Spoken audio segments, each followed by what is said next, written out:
Good evening, everybody. Welcome to Markup Monday. I see Sister Stephanie is on. Hello to you. See if I can make this smaller. Let's see here. Sister Annie Alexander, I see you. Sister Teresa. Fleta Carroll from Milwaukee. Hello. Oh, Sister Carcella, you made it. I'm glad you were in from work and able to make it. Hi, Sister Eva. Good to see you. I see you, Ernestine Roberts from South Carolina, Sister Elaine from New Jersey. We're popping in. We're showing up. Everybody can hear me okay? Everything is good on your side? Hello, Miss Sunday School from Las Vegas. I'm happy to see you pop up. Always happy to see you. All right. Oh, Sister Mirica, I see you. You are also in North Carolina. I know that. And Sister Briscoe, I see you. Hello, Sister Wright from Alabama. Y'all are popping in. I'm so glad to see you this evening. So happy. I'm just giving folks just a couple seconds to get in. I think it takes the computer just to kind of get it together here. Excited about a new quarter of study. I hope everyone had a fantastic week. And please don't forget, as you're coming in, I'm glad to see you all. Oh, Sister Ruby, I don't know how you keep your clock set in Tokyo, but I am always blessed and impressed that you're on with us on Monday night. Y'all say hello to Sister Ruby all the way across the world in Tokyo. Be safe. Cornelius Eagles in South Carolina. Hello.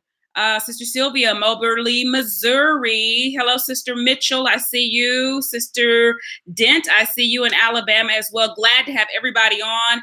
I see that there are 111 of you in the room and only 15 of you have hit that thumbs up button. So please do that for me.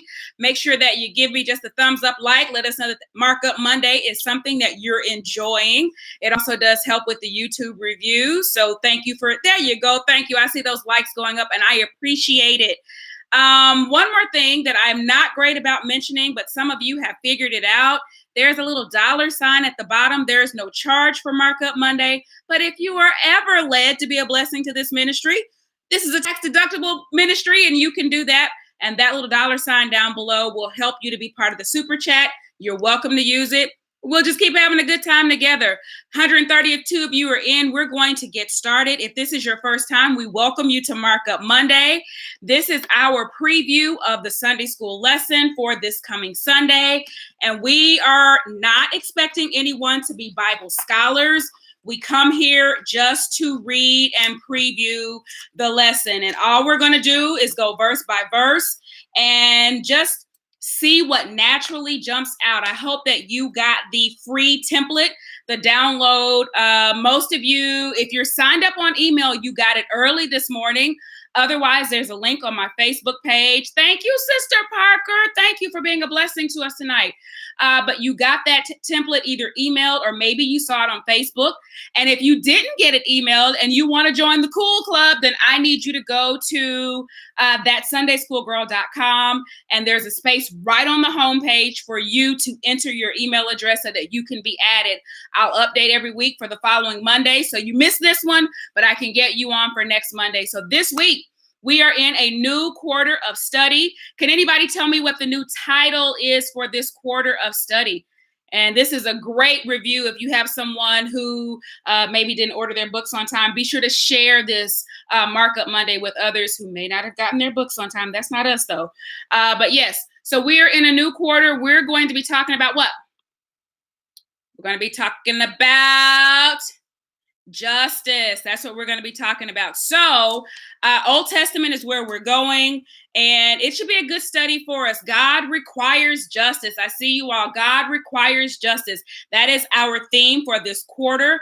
And I see that some of you are giving me the lesson title. This particular lesson is a call to accountability, call to accountability, depending on who your publisher is. But as you see, they're all kind of themed the same. Listen, we're going to pray and let's get into Amos chapter 5. Father, I thank you for this day. I bless you for life, for health, for strength. I bless you for an amazing community of people who take these moments out on Monday night because we love you. We are people who desire to study your word and to know more. God, we open ourselves tonight and we ask that you will open our understanding, illuminate our understanding, open our eyes to see your word in a different way. Never allow us to take your word for granted. Many of us are teachers, some of us are students, but allow us never to go into a space and not have spent the time giving diligence to your word before we present. Now, God, before we stand before anyone, we always ask that you will allow your word to minister to us this week. Allow it to reach us first so that as we share on Sunday, we bless others out of the overflow of what you've given us. We love you and we give you glory. In Jesus' name, amen. All right, we are going to the book of Amos. I asked my brother today, when is the last time you preached from the book of Amos? We're going to read verses 18 through 24, and then we will go back verse by verse. Verses 18 through 24. Woe unto you that desire the day of the Lord. To what end is it for you?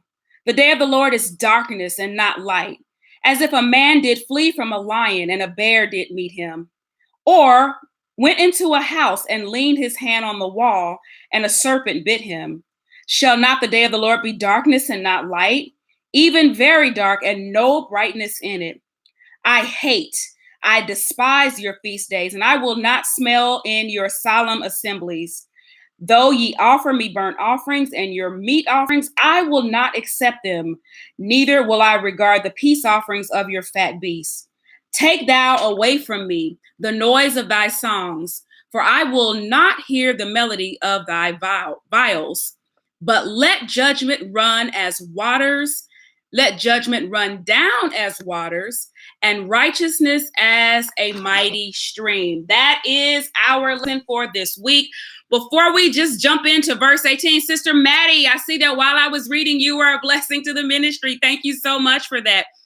As we are opening up a brand new book of study, I always like to look at a couple of things. First of all, we're looking at this title around accountability. So quickly tell me what your definition is of accountability.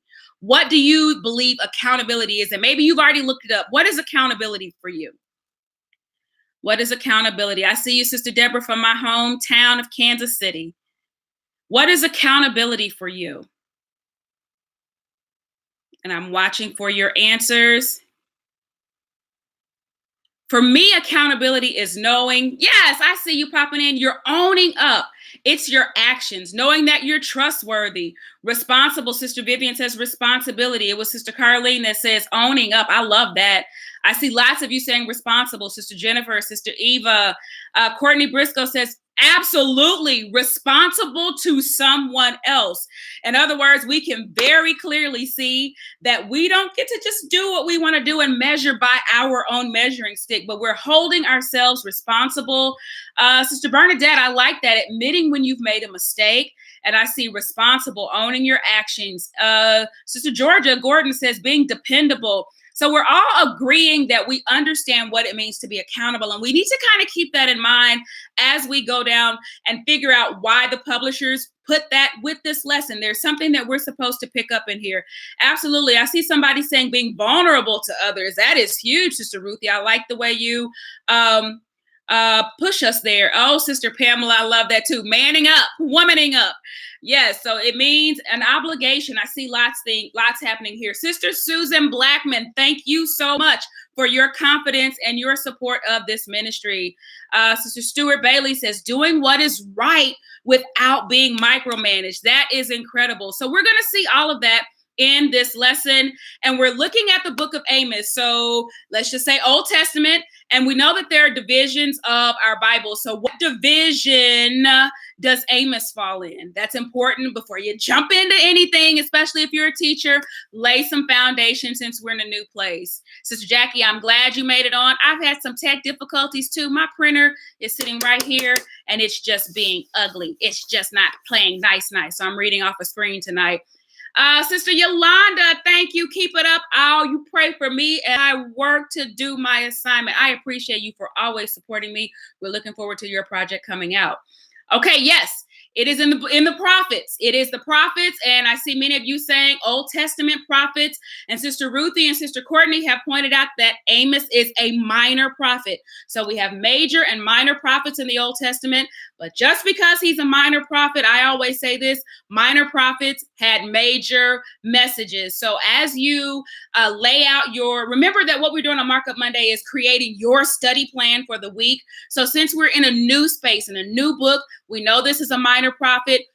Think about, or go back and research, who is he prophesying to? What is his message? Where does his message begin? Kind of what is the structural context of the book of Amos? That always helps us, because we're jumping in at verse 18 and the first word is woe. And I don't know how that made any of you feel, but like that just didn't feel really good for me. So I know that something has happened before this time. Let's go to verse 18. Woe unto you, and you can begin to tell me what you see, what you pulled out in verse 18. I see Sister Charlene says, a minor prophet doing the major work for God. I love that. Verse 18, woe unto you that desire the day of the Lord. To what end is it for you? The day of the Lord is darkness and not light. Stop, pay attention. That's good, Sister Dorsey. I appreciate that. It is a warning. Whenever you see the word woe, you know nothing good is coming after it. So yes, we should see that there is a warning coming. What else do you see in verse 18? I actually wrote this. I said, gee, that's a pretty strong start for this lesson. So what brought us up to this point? That's something that I want to take a look at. There's my friend, Brother Tony Well-Study Peterson. The opening word, woe, alas, suggests impending doom for the one who eagerly anticipates the day of the Lord. I see a warning to the people. Hold on, wait. Okay, so what is this warning that they're receiving? Brother Tony says that it is a warning for those who are eagerly anticipating the day of the Lord. Now, I did, spoiler alert, I've already kind of skimmed the chapter. And earlier in the chapter, I see these recurring themes of seeking God and live, seek God and live. And then we get to 18 and there's this woe. There's this warning of those who are looking forward to the day of the Lord. And when I think about this in context of justice for this quarter, I actually wrote down the words, this tells me that some type of judgment is coming. And I also wrote that this prophetic message feels a little harsh. Sister Trisha, I am glad that you're late, but you're here. Jump right on in with us. Sister Mika, I love what you just said, and I'm going to use that. Be careful what you ask for. Sister Linda, I wrote that down. First of all, I wrote, what is the day of the Lord? And then why do they desire the day of the Lord? I see Sister McCain saying that they have the wrong focus. Sister Julia says that God is not pleased. Sister Murda says to stop. That's M. Youngblood. Stop before it's too late. Sister Murda, you're right. There is judgment that he's talking about. So there, let's see. One more I want to read. Sister Spencer. They wanted to see the day of the Lord. However, because of their unfaithfulness, this day would not be joyful. That's a great movement here. They're looking forward to this day of the Lord. And what is the day of the Lord? I see many of you saying that it is Judgment Day. And I wrote those words. It's God's Judgment Day. And the next two things that I wrote are, this is a phrase that I use with my friends. It's a thing. The day of the Lord, Judgment Day, is a real thing. So I wrote that down, that it is a thing and it is coming. So it's something that they're looking forward to. And a question for myself that I wrote down just to reflect, what do we think, or do we think enough about the day of the Lord?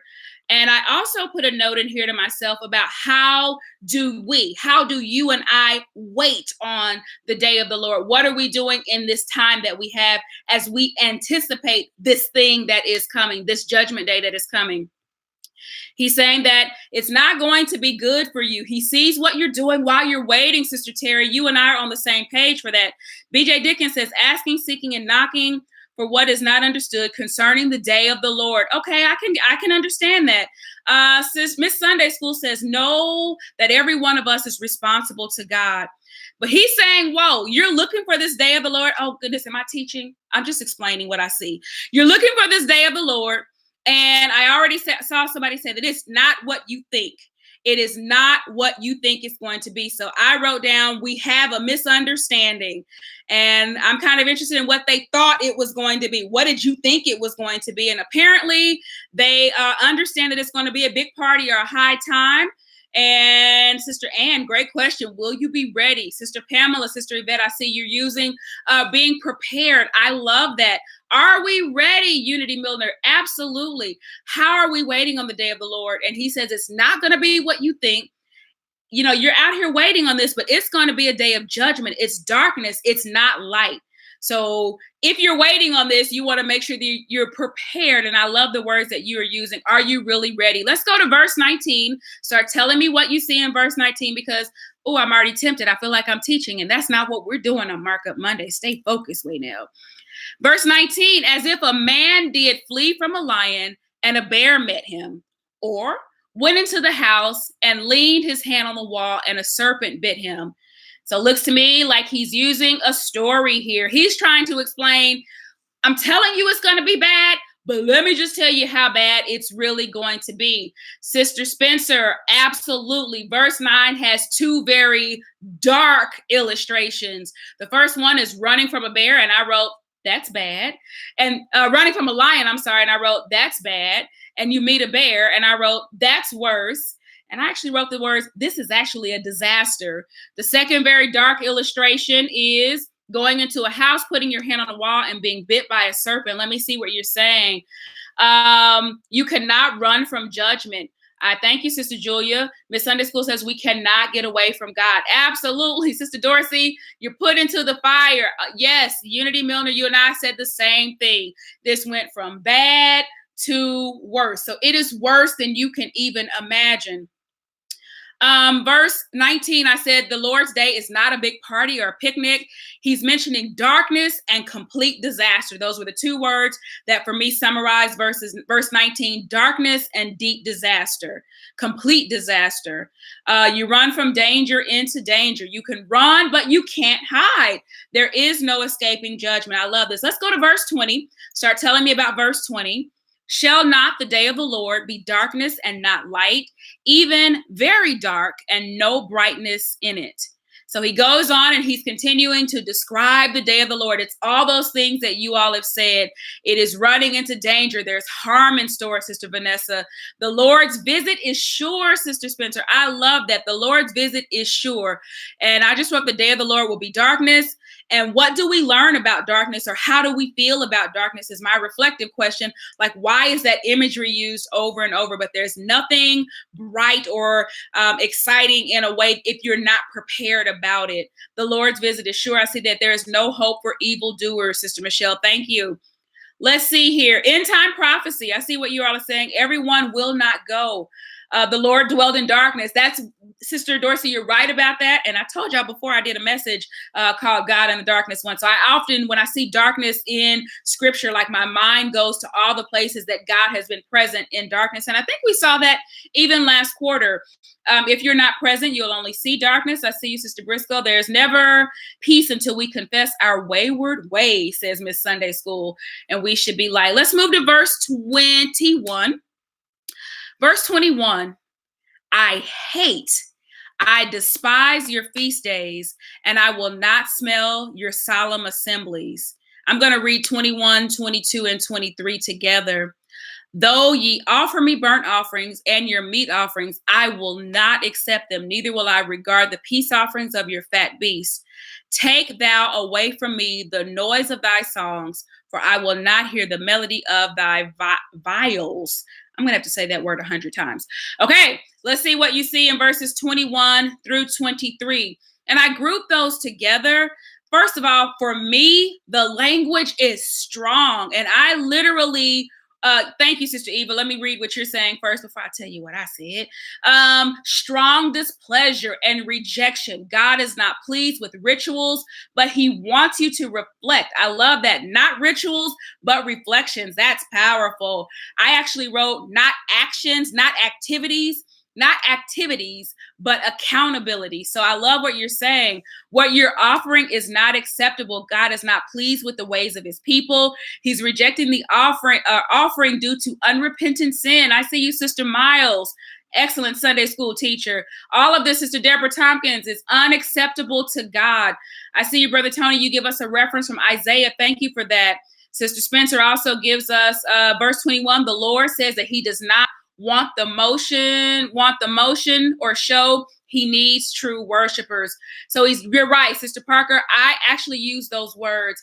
He is not impressed with outward religious acts done selfishly. And that's why I said that it's important as you do your background study to understand more about these people. All of these things that God is calling out is clearly something that they're doing. Now, I also wrote this. When you see the words I hate, who is speaking here when you see I hate? Who is I?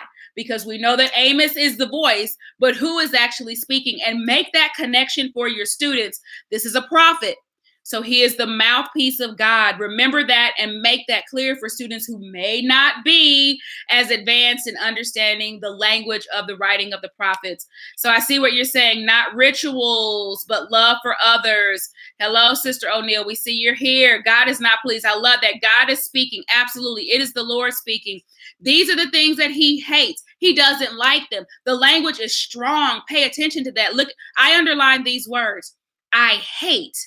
I despise. I will not smell. I will not accept.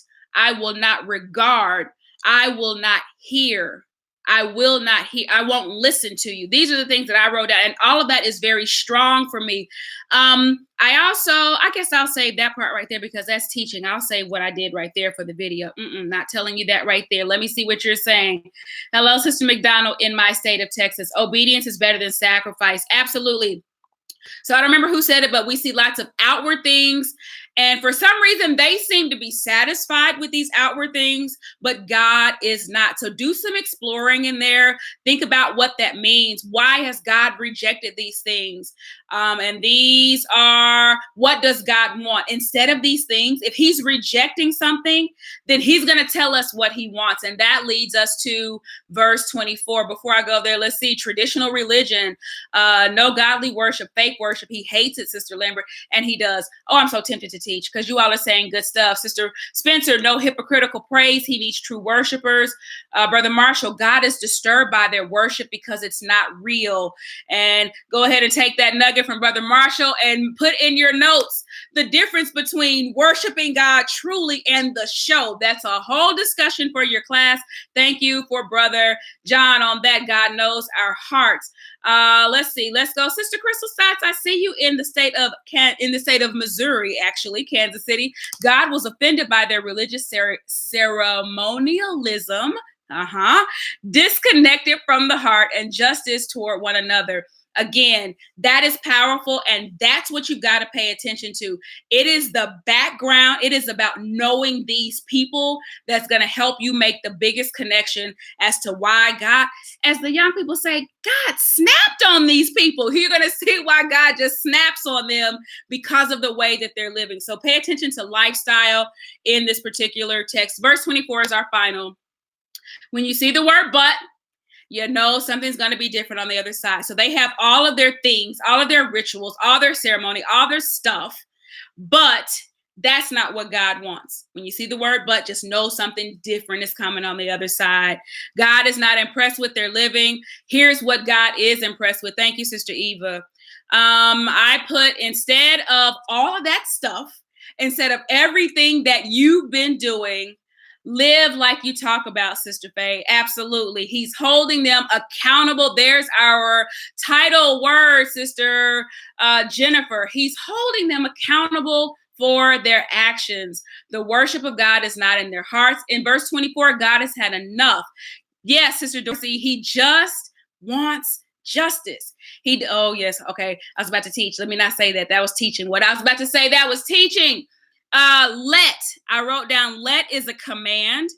And I just wrote these words, keep all that stuff.